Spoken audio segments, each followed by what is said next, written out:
ये कुरान मजीद ने 4 शर्तें लगाई। फरमाया जिस बंदे में ये 4 खूबियां पाई जाएंगी उसे अल्लाह कामयाबी अता फरमाएगा।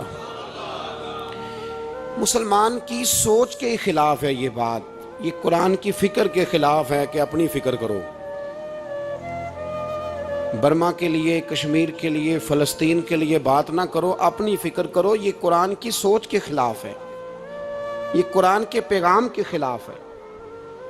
इसलिए कि अगर सिर्फ अपनी बात होती तो आमनु और आमिलुस सालिहात पे बात खत्म हो गई होती, फिर बात आगे न चलती। जब कहा गया वतवासो बिल हक, हक बात की तलकीन करनी है। अगर बात सिर्फ अपनी ज़ात की होती तो ठीक हो गया था, नमाज पढ़ी, रोज़ा रखा, हज किया, ख़त्म हो गई।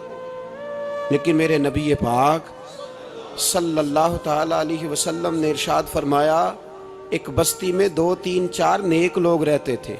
मेरे प्यारे करीम रसूल फरमाते हैं 3, 4 बड़े परहेजगार, मुत्तकी, साफ सुथरे सूफी साहब, दरवेज साहब, अल्लामा साहब, बड़े जो कहते थे बिल्कुल जी मैं कोई बात नहीं करता, किसी बादशाह को नहीं छेड़ता, मैं तो बस लोगों को अल्लाह अल्लाह बताता हूँ, मेरा कोई ताल्लुक नहीं, कोई मरे कोई जिए।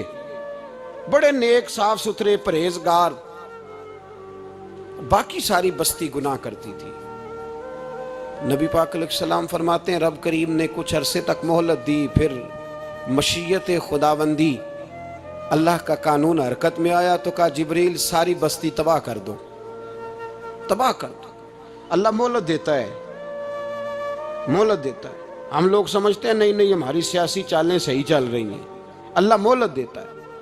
रब करीम ने फरमाया जिब्रील इन्हें तबाह कर दो। तो हज़रत जिब्रील अमीन अलैहिस्सलाम ने अर्ज़ की मौला वहाँ तो तेरे 3, 4 बड़े नेक बंदे भी रहते हैं, बड़े परहेजगार, सच बोलने वाले, दयानतदारी वाले, हाजी साहब, नमाजी साहब, सूफी साहब, पीर साहब, बड़े खूबसूरत, उनका क्या करें? तो मेरे महबूब पाक अलैहिस्सलाम फरमाते हैं रब करीम ने फरमाया सबसे पहले उन्हें तबाह करना, सबसे पहले उन्हें सबसे पहले, और उलट दो बस्ती, पहले उनका नंबर लगाओ। या अल्लाह उनकी क्या गलती है? तो गलती सुन ले, गलती यह है कि उन्होंने 2 सिफतें पैदा की हैं, अगली 2 पैदा क्यों नहीं की? इल्लल्लज़ीना आमनु व आमिलुस सालिहात पे रोक क्यों गए, आगे क्यों नहीं बढ़े? अल्लाह करीम ने फरमाया जिब्रील देखो ना, मेरी नाफरमानी होती रही और इनके चेहरे पर कभी शिकन तक नहीं आया। लोग मेरा कानून तोड़ते रहे, इन्हें कभी बुरा ही नहीं लगा, गुनाह देखकर कभी ख्याल ही नहीं आया बदलने का। मेरे भाई उम्मत मुस्लिमा अपने लिए तो आई नहीं दुनिया में, नबी पाक की इसलिए थोड़े आए थे कि पैसे कमाएं, दुनियादारी करें, झूठ सच मारें और रुखसत हो जाएं, बच्चे पैदा करें। ये काम तो हिंदू, सिख, बुद्ध मत सारे कर रहे हैं। तू फकत इस काम के लिए थोड़ी आया है। कुंतुम खैरा उम्मतिन उखरिजत लिन्नास, अल्लाह फरमाते हैं मेरे महबूब के गुलामों तुम बेहतरीन उम्मत हो, मैंने तुम्हें उम्मतों के भले के लिए पैदा फरमाया है, तुम्हें लोगों की इमामत के लिए दुनिया में भेजा है। ए नौजवान मुस्लिम, कभी ये तदब्बुर भी किया तूने? वो कौन सा गर्दू है जिसका है तू एक टूटा हुआ तारा? तूने कभी सोचा है तू क्या है? पता है तुझे?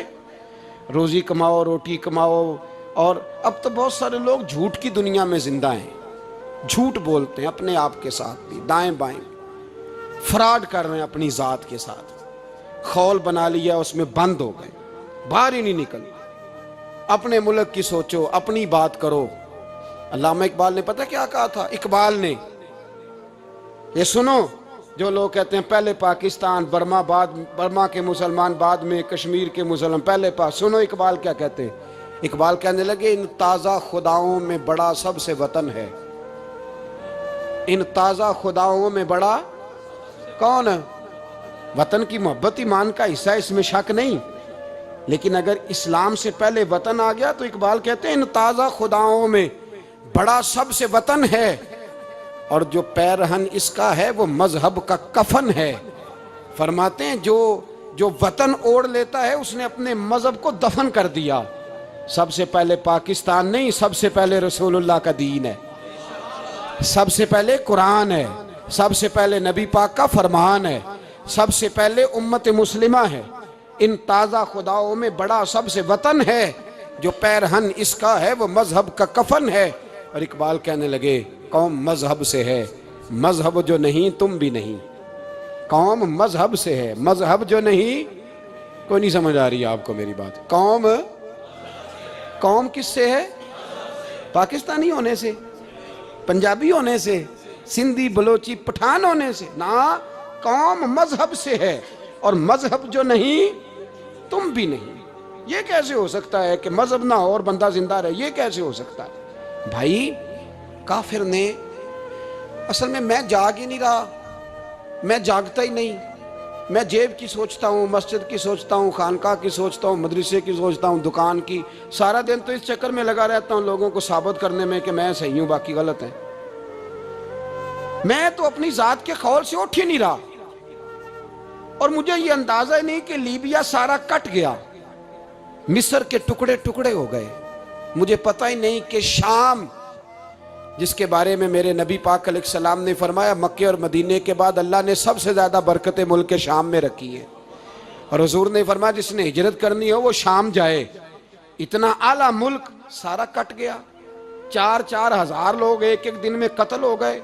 पर मेरा घर अब आबाद है ना, कोई अर्ज नहीं। वो कटते हैं तो वो दूर हैं, कटते रहे। फलस्तीन में हमारे यहाँ मेराज की महफिलें बड़ी जम के होती हैं।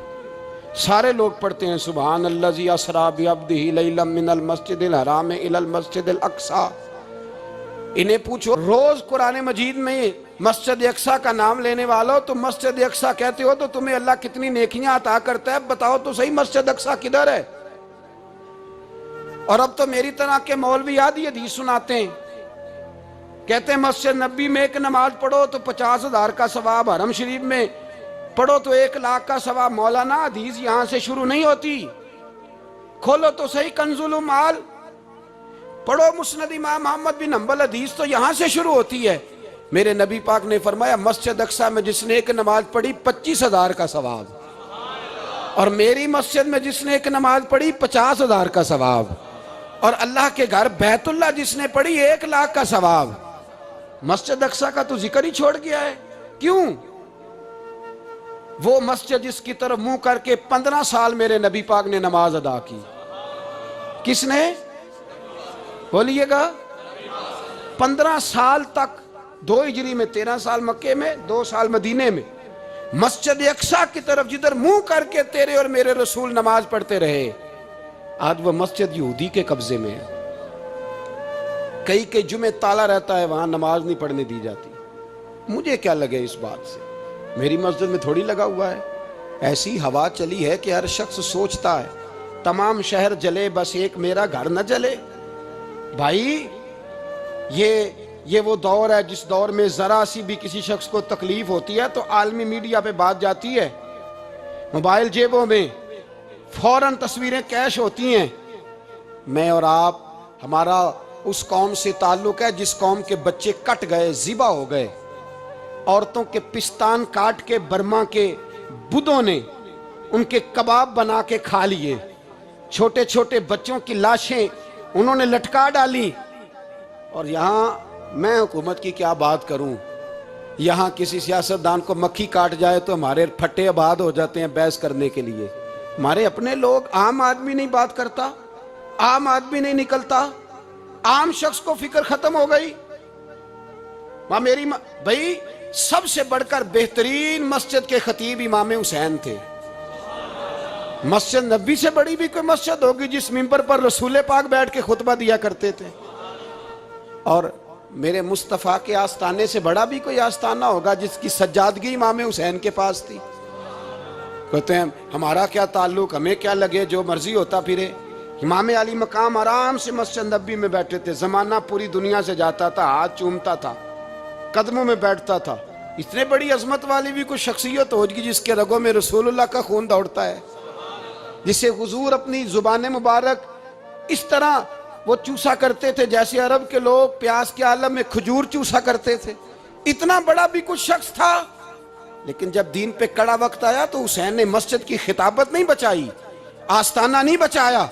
इमाम अली मकाम ने कहा कूफा लुटता है तो लुटता रहे, दमिश्क में फसाद होता है तो होता रहे, वो मुल्क के शाम की बच्चियां रो रही हैं तो रोती रहें कि हम पे यजीद काबज हो गया, मेरी मस्जिद आबाद है, काफी है ना। इमाम हुसैन निकले और निकल के कहने लगे जन्नतुल बकी वाली जगह पे खड़े होके, या रसूल अल्लाह मैं जा रहा हूं, मैं जा रहा हूं और आपके लिए जा रहा हूं, इसलिए कि मुझे उस शाम को बचाना है जिस शाम में रसूलुल्लाह का कलमा पढ़ने वाले लोग बसते हैं। मुझे कूफा, दमिश्क, मिस्र के लोगों को बचाना है। नाना तेरे करम के खजीने की खैर हो, मैं जा रहा हूं तेरे मदीने की खैर हो। निकल खड़े हुए इमाम अली मकाम, मैदान में निकले। किसके खिलाफ? बोले कौन था? यजीद मुसलमान था। उस वक्त तक तो सबने मुसलमान लिखा है, जिसने काफिर कहा शहादत इमाम हुसैन के बाद कहा। जुर्म क्या था? मेरी गर्दन झुक जाती है जब मैं ये बात करता हूं, ईमानदारी से कह रहा हूं, जोश खिताबत नहीं, मेरी गर्दन झुकती है जब मैं ये लफ्ज अदा करता हूं। इमाम अली मकाम उस शख्स के खिलाफ निकले। सारे खुतबे इमाम हुसैन के पढ़ के देखो। इमाम हुसैन ने फरमाया यजीद शराबी है।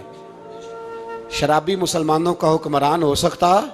आप ना बोलें बेशक, पर बात तो सच्ची है ना। इमाम हुसैन ने फरमाया शराबी को वोट दिया जा सकता?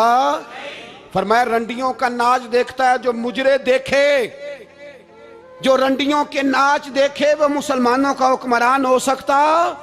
इमाम हुसैन मैदान में निकले और 18 साल के अली अकबर से लेकर 6 महीने का अली असगर दे दिया, लेकिन शराबी को बर्दाश्त, बेहया को बर्दाश्त तू मैं कैसे करते? दोस्ती कातल से भी, मकतूल से याराना भी, अपनी जेब से फ्लेक्सें छिपवा के जालिमों, जाबरों, बदमाशों को वोट देते हो। इमाम हुसैन को तेरी देग की जरूरत है जो तू 10 मुहर्रम पे पकाता है, चावलों की जरूरत है जो तूने 9 मुहर्रम को पकाए। उनको उस बिरयानी की आदत थी जो तूने पकाई है। मेरे घर में फलां MNA MPA साहब आ गए थे। इमाम हुसैन के घर के अंदर यजीद ने पैगाम भेजा। उसने कहा जैसे कहोगे कर लूंगा, जितने पैसे कहोगे दे दूंगा, जितनी मस्जिदें कहोगे बनवा दूंगा, जितने इदारे कहोगे तामीर हो जाए, मुझे ना छेड़ो। आपने फरमाया ना, मस्जिद मदरसे उस वक्त आबाद रहते हैं जब हुक्मरान सही होते हैं, और जब हुकूमतें गलत होती हैं तो फिर मसाजिद आबाद, फिर मदारस की आबादकारी हो ही नहीं सकती। मैं दीन में नया रखना खोल दूं? इमाम अली मकाम खड़े हुए, पर मैं क्या करूं? हुकूमत क्या करूं? हुकूमत से क्या कहूं? अगर मेरी मिल्लत के अपने जवान के मोबाइल में रंडियों का नाच हो तो 10 मुहर्रम को तो इमाम हुसैन करबला में तड़प जाते होंगे। अगर 9-10 मुहर्रम को जो निकला इमाम अली मकाम की बात करने के लिए, वो नौजवान अगर सिगरेट का, शराब का, बदमाशी का आदी हो तो हजरत अली असगर कहेंगे ना मेरी कुर्बानी का क्या बना? वो तो निकले थे उरियानी और फाशी के खिलाफ। और अगर मिल्लत का जवान रोज चौक में खड़े होकर लड़कियों को ताड़ता हो तो हजरत अली अकबर तो अपनी कब्र में रोते होंगे कि ये इस कौम के लिए जान दे दी जो आज यजीदी तरीकों पे अमल कर रही है, जो सारी रात गंद देख के सोती है, जो सारी रात बेहयाई, फाशी और उरियानी में लगी रहती है। इन लोगों के लिए जान दे दी। इतना जुल्म उन शहीदों के साथ। और 10 मुहर्रम को देग पका के कहता है मैं इमाम हुसैन का मानने वाला हूं, मैं इमाम अली मकाम से प्यार करने वाला हूं। ना भाई ना, दोरंगी छोड़ के यक रंग हो जा, सरासर मोम हो जा या संग हो जा, उम्मत मुस्लिमा को बेदार होना पड़ेगा। इमाम अली मकाम मैदान में निकले, डट के निकले, और इमाम ने फरमाया मैदान में निकल कर कि मेरा वतन मदीना है, मेरा वतन मदीना है, पर मदीना बाद में, रसूलुल्लाह का दीन पहले। तू पाकिस्तान की बात करता है। इमाम अली मकाम ने फरमाया मदीने की शरीयत बाद में, रसूलुल्लाह का दीन पहले, और तेरे तो बच्चे आम से हैं। इमाम हुसैन ने फरमाया मेरी गोद में जो बच्चे हैं वो रसूलुल्लाह के नवासे हैं, पर बच्चे बाद में, नबी पाक का दीन पहले। आपने फरमाया तेरी बेटी बड़ी बावकार होगी, उसकी बड़ी इज्जत है, तू कहता है बेटी की वजह से ब्लैकमेल हो गया। लेकिन जो शान खुदा ने हुसैन की बेटी को अता फरमाई, जिन बच्चियों का सर का बाल नंगा हो जाए, सर का बाल नंगा हो जाए, तो इमाम शौरानी फरमाया करते थे अगर मदीने में किसी सैयदजादी के सर का बाल नंगा होता था तो सूरज अपना मुंह छुपा लिया करता था, सूरज छुप जाता था बादलों की ओट में।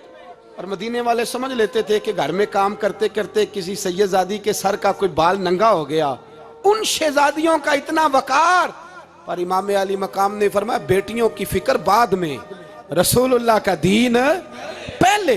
पहले रसूलुल्लाह का दीन कौम मजहब से है, मजहब जो नहीं तुम भी नहीं। याद रख मेरे भाई, इमाम अली मकाम रज़ी अल्लाह तआला अन्हु ने मैदान में निकलकर पहले मजहब की बात की। और आज दीन नबी दा वांग यतीमा रोवे ते कुरलावे ते आखे मैं किथों लब्बा उमर बहादुर, मैं किथों लब्बा उमर बहादुर जेड़ा मैनू सीने लावे। मासूम बच्चे, मासूम। आज तक किधर है तुम्हारा अक़वाम मुत्तहिदा? बुलाओ ना इसे। भीख मांगते फिरते हो, काफिरों से भीख मांगते हो। बच्चा शाम को घर ना आए तो माँ दरवाजे पे नजर लगा कहती बेटे टाइम पे आ जाया कर, मुझे नींद नहीं आती।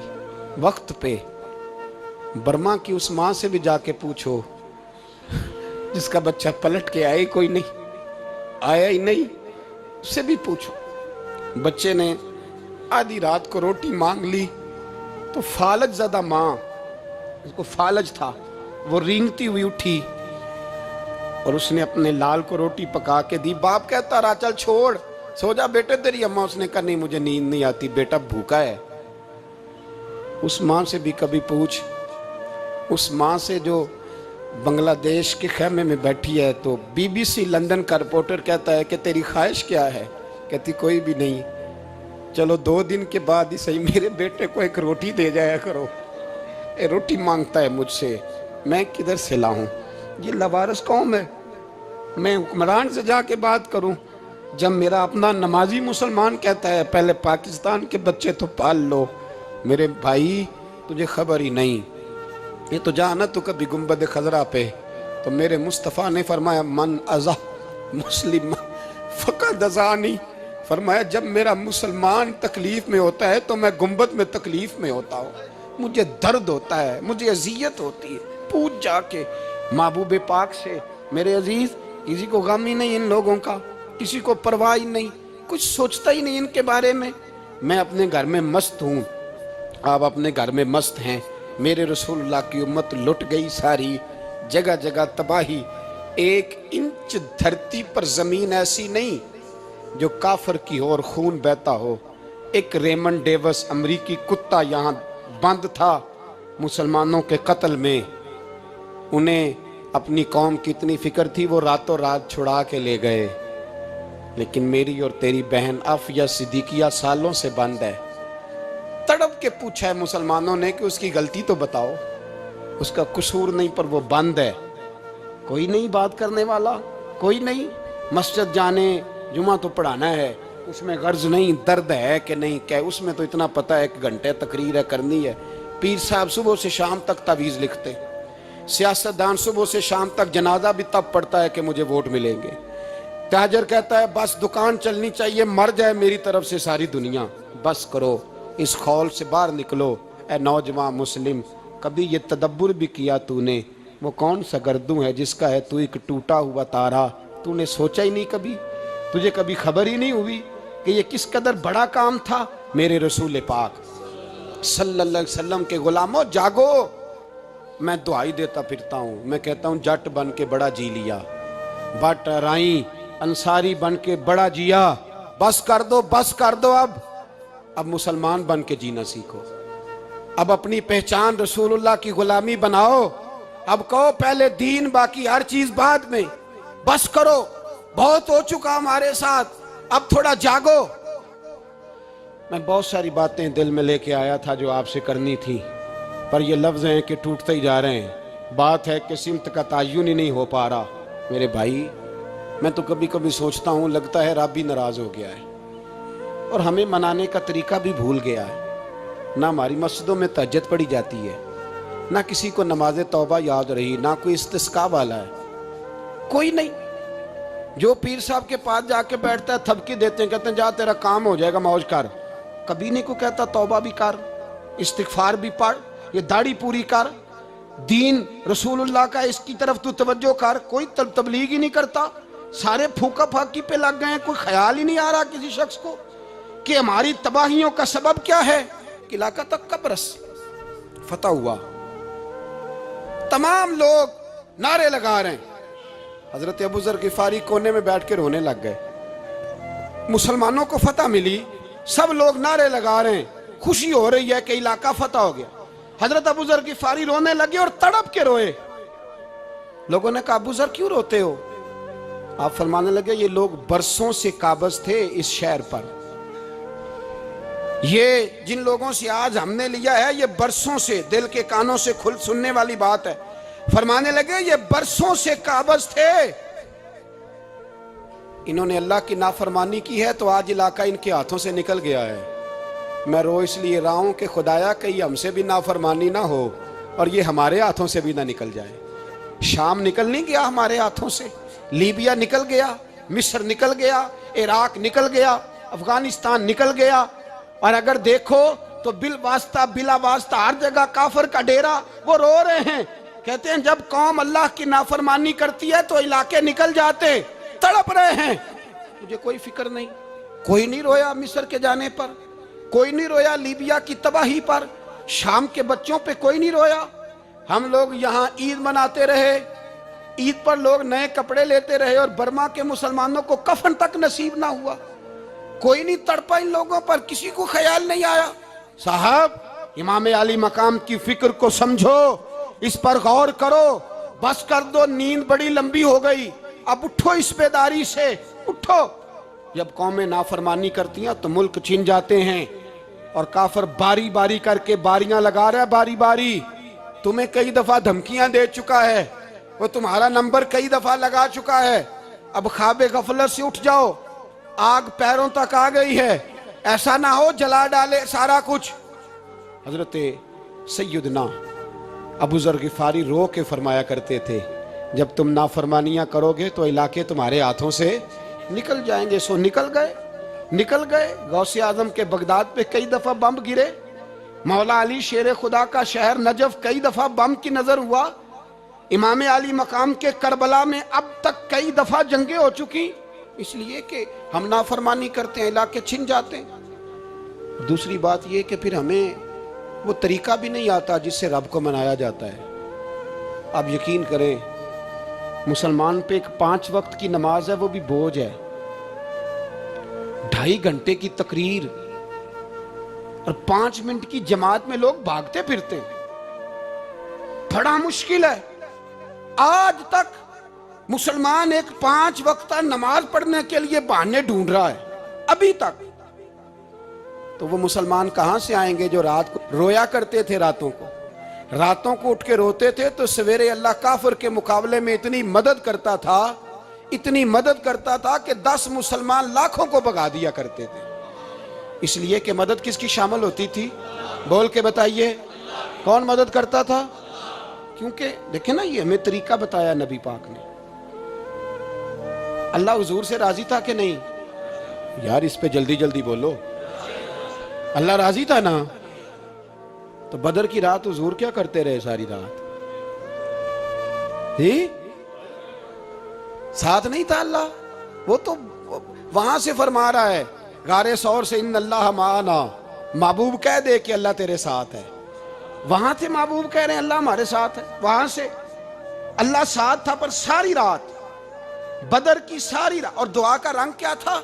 हज़रत अबू बकर सिद्दीक फरमाते हैं हुजूर ने हाथ उठाए, अल्लाह ये मेरे 313 है, मैं कुल कमाई लेके आ गया। अल्लाह मेरी कुल कमाई है, अगर ये हलाक हो गए तो कयामत तक कौन तेरी इबादत करेगा? ऐ अल्लाह मदद फरमा। और हुजूर मनाते हैं रब को, कहते हैं या अल्लाह तूने वादा नहीं किया था तू मदद करेगा, या अल्लाह तेरा वादा नहीं था तू कामयाबी देगा, या अल्लाह तूने सारी रात मनाते गुजर गई, सारी रात। सुबह का उजाला चमका तो हज़रत अबू बकर फरमाते इतना लंबा सजदा किया, हुजूर सजदे में थे, मैं देखते देखते थक गया, मैं सजदे की हालत में ही हुजूर पर लेट गया, लिपट गया। मैंने कहा महबूबा सर उठाएं, वो देखे अल्लाह ने मदद नाज़िल फरमा भी दी है। उठाइए सर। हुजूर ने अल्लाह को मनाया, नबी पाक मनाया करते थे, हम अब सजदों में भी नहीं जाते। इतनी सो गई उम्मत, सजदों तकरीरों से इनकलाब लाना चाहते हैं, हम खाली नारों से इनकलाब बर्पा करना चाहते हैं। लोग जब रोते थे, बूढ़े लोग सजदों में, और आलिम फाजल सूफी की तो क्या बात है ना, वो तो अल्लाह के नुमाइंदे हैं कि जिसके सिर्फ सफेद बाल हो जाएं। मेरे नबी पाक अलैहिस्सलाम ने फरमाया रब तो इनकी बड़ी इज्जत करता है।